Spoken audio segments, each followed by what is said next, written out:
Contemporary Art Projects USA, under the direction of Tata Fernandez, promotes art appreciation within the international community. We are at the Miami-Dade Campus Galleries of Art and Design for the opening reception of an exhibition by Donna Haynes entitled Textual Connections.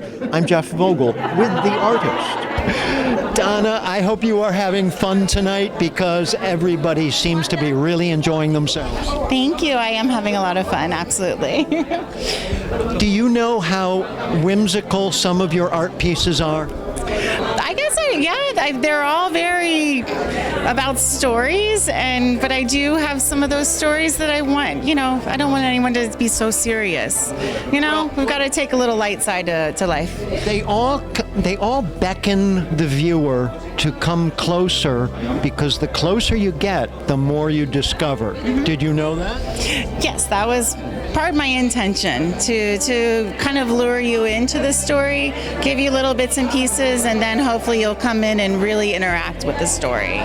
Well, take for example the lace tablecloth, which from a distance looks like a lace tablecloth. Right. But the closer you get, that you realize that there's more and more to it. Right. Yeah, it has a lot of levels to it. This piece is actually called Two Sides of Myself and T Sewn Words, and they're actually pieces of a journal from 1 year. And I drilled into them, sewed them together by hand, and it was this idea, it's this beautiful tablecloth, but as you look at it, it's really the story of a year of my life. And as writing a journal, you're in a sense having tea with yourself, conversing with yourself, talking about what's going on in your mind. So having it be this kind of tablecloth, it's actually it's a piece about a year of my life. Do you think there's a metaphor with it being a tablecloth? I mean, there's something about a dining table that is central to a home, isn't it? Yes, when I think to our culture too. I mean, it's the kitchen, it's the tablecloth, it's what we are used to, it's what we use every day. It's our home, which I try to get across in a lot of my work, because there's so much about either autobiographical stories or stories that have been passed down from my family. It's about our culture, really. It's getting noisy here. Are you impressed with this turnout? I am. Yeah, I'm really excited. I got to talk a little bit more about your work, because there's a very serious side to it and the whimsical side that I've noticed. But what goes on in your mind? How do you begin a project and pursue it?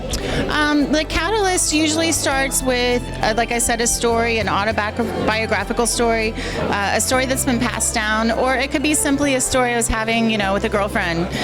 But I try to take something that's been universal through that story. Maybe it's a story of heartbreak, or a story of love, or a story of someone who's passed on. I try to take those stories that are universal, work with them from my point of view, and then collect the images or the words to make that happen, and hoping that other people will connect to that story because it is universal, and then have their own conversations about it. So I believe that artwork is a conversation. We as artists are conversing with who is looking at our artwork. So that's what I hope will happen out of it. When you begin a project, do you control it throughout, or is there a point at which it begins to control you? Oh, many times it controls me, depending on the type of material that I'm using. I always try to let the story dictate the medium, but many times if I'm working with resin, the medium does something completely different, but then adds something brand new and probably needed. Maybe a piece becomes so stiff and so stale, and then it's that element, and that's just art. That happens in art all the time, the happy accident. Are you sometimes surprised by your works? Yeah, I think at the end, you try to control everything so much, but you have to let go and let the art kind of happen in some ways. I think in a lot of ways your artwork speaks for itself because, as you said, it does tell a story. Sometimes that story may be in the mind of the beholder, but perhaps that's what you intend. Yeah, it has to have a bit of ambiguity for you to actually enter the story. So I've become aware of that and trying to make that more evident. How has Contemporary Art Projects USA become an important part of this for you? Well, Tata Fernandez has brought me here to the Miami-Dade campus, which I would not be here without her. And this series coming through and working with Sylvia Medina as a curator, it's brought me to a lot of places I didn't think I'd be. I'm in Fort Lauderdale. It's consistently, she is putting me out there to New York, throughout the U.S. and internationally too. So I'm very grateful for Contemporary Art Projects. And Tata has just been amazing. Wanda Texan is the lady in charge of this exhibit and other exhibits that take place. Your official role tonight? Well, just to come and enjoy. And I have to really give accolades to Tata Fernandez for Contemporary Art Projects, who I've been working with for over a year to get a series of exhibitions in this gallery, including Donna's, which is the opening one for this year. You are the director of the gallery? Director of the MDC campus galleries, and there are 6 of them, various campuses around Miami. It's a nice space for an artist to be able to exhibit in, don't you think? Yes, very nice, and it's a small space, but it's intimate, and Donna had a lot of work, and it's amazing how it's all spaced out really well, and we love this space because even at night when it's closed, people can come by and look. Oh, neat, yeah. Kind of a shopping kind of thing to do, What are the plans for the future for different exhibits that are in the works? Well, we have another exhibition opening in January, who's also an artist that was introduced to me by Tata Fernandez, and she's Venezuelan. And then in the spring, we have another Venezuelan artist. So we have 3 for the year, and then hopefully next year we'll work on more. And do their works represent a great deal of diversity? Yes, they do. This one is mostly installation, and the next one is mixed media, and this lady works with designing currency. She's incredible. She's absolutely, and she's going to design one for us for Miami-Dade, a currency. Isn't it amazing? the places you find art and the subjects where you find it. I just do want to say one thing, that the basic, unlike the Museum of Art and Design, where I'm associate curator, which is part of Miami-Dade across from the Freedom Tower, the campus galleries have a different mission, and that is to focus on what we think a particular neighborhood or campus would be interested in. The students are the most important. Yeah. So we try to bring in as many students as we can and their professors, etc.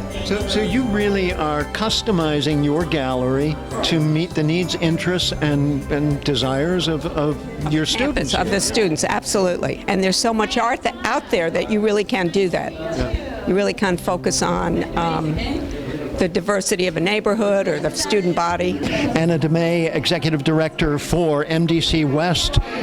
This is not the first time you've had a lot of excitement going on here, but it is one of the things you enjoy doing? Yeah? We love doing this, and we love showcasing artwork and bringing the artists to the campus and making it available to the students. The students just love coming through and seeing all the different work, the talent, the passion, because there's so much heart and passion that comes through the actual pieces. Now, you work with Contemporary Art Project USA to arrange these? The college does, yes, and they bring different artists to the campus. How does that enrich student life?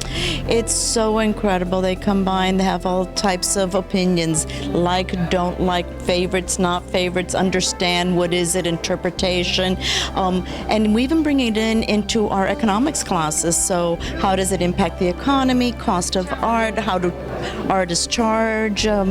So there's many components. That's an area I would not have thought of, but it actually makes sense because art is part of everything we do. Yes, it is. Yes, it is. I mean, even graphics and everything that's around.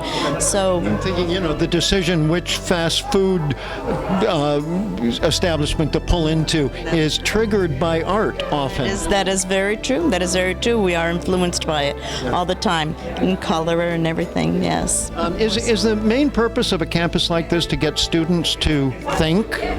Absolutely. To think out of the box, to be seeing what are the relationships to the world and to all the opportunities and the possibilities to go out there. We've had artists whose beginnings have been in the medical field or in math, and that's what they've done for many years. And then all of a sudden they develop this artistic side and they bring all these components together.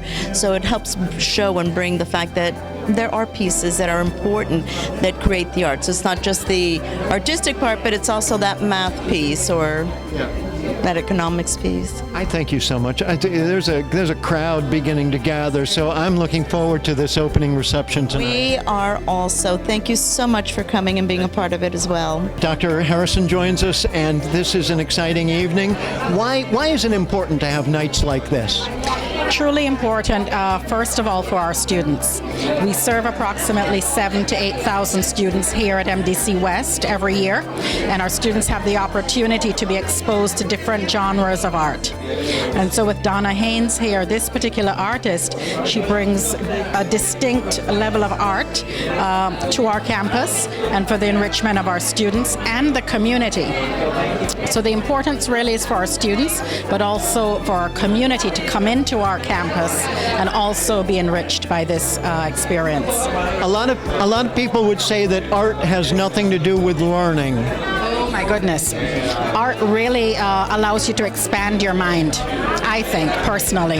And as an educator, I have seen that through art, students are able to be much more expressive orally as well as in writing. It enhances their literature abilities and knowledge. It allows for creativity in students that maybe was not there before.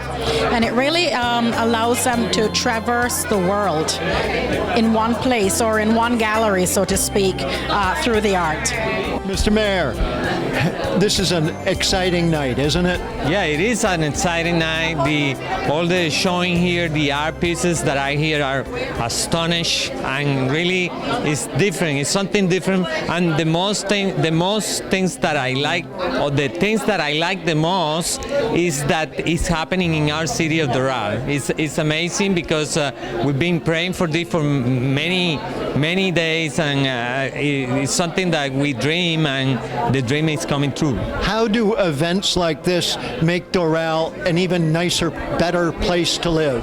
Well, remember, everything is art and culture, and when you mix the different cultures together, then you see a combination of temper, attitude, characters, everything together, and you have the chance to compare, and you have the chance to see how the people are thinking. It's amazing because it comes like what is inside coming out as the real human being, because the nature of the human being is not only what we see outside, but also what we have inside. And then when that things come out, then you reflect the environment and you reflect the natural things, the glades and everything together. And this is nice. I love it. Yeah. This is just the beginning. We have a great and beautiful future, and I look forward to be part of it. I think it has been one of the most successful events of my career. For first time, contemporary art projects artist is inside of a museum. Everything before was commercial. We went to fairs, galleries, in my own gallery, but at this time it's really an intellectual. I do have to give a thank you to Sylvia Medina, our curator, who shows the artists. The artist has been Donna Haynes, like I believe, that everybody was able to enjoy the work, and besides to enjoy the work is to more than to think about the work that they saw. This time is not just to look in abstract, just to look in a sculpture that will look like a Mickey Mouse, something like it will look like a puppy. No, this time is something more than that. What do you think of the artworks that are on display tonight? I will say it's amazing. It's a story behind each artwork, and then we really have to look at detail. It's a thought behind every single artwork in this room at this moment. Enjoy the evening. Thank you, and thank you for being here. I really enjoy it.